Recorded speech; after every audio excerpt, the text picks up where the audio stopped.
প্রথমে আমাদের 20 দফার মধ্যে উল্লেখযোগ্য যে কিছু দাবি হলো ভর্তি এবং মেডিকেল বাবদ অতিরিক্ত টাকা গ্রহণ করা, কোনো প্রকার রসিদ থাকে না, এই টাকা যে নেওয়া হয় তারও কোনো রসিদ নেই।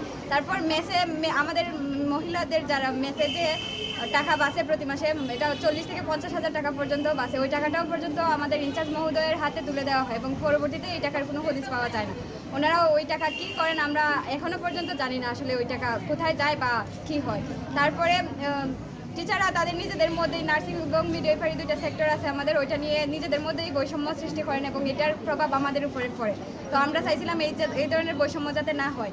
আর ধর্মীয় বিষয়, আমরা একটা অসাম্প্রদায়িক রাষ্ট্রে বাস করি, তবুও আমাদের টিচাররা দেখা যায় মুসলমান এবং হিন্দুদের নিয়ে নিজেদের মধ্যেই বৈষম্য সৃষ্টি করেন। এমনকি গত কিছুদিন আগে জন্মাষ্টমী অনুষ্ঠানের সময় আমাদের হিন্দু মেয়েরা একটা স্টোর রুমকে তাদের পূজার জন্য আর কি চাইছিল, তো তারা বলছিল যে পরিষ্কার করে তারা ওইখানে পূজা করবে, কিন্তু ইনচার্জ স্যার পারমিশন দেওয়ার পরেও আমাদের একজন ইনস্ট্রাক্টর আছেন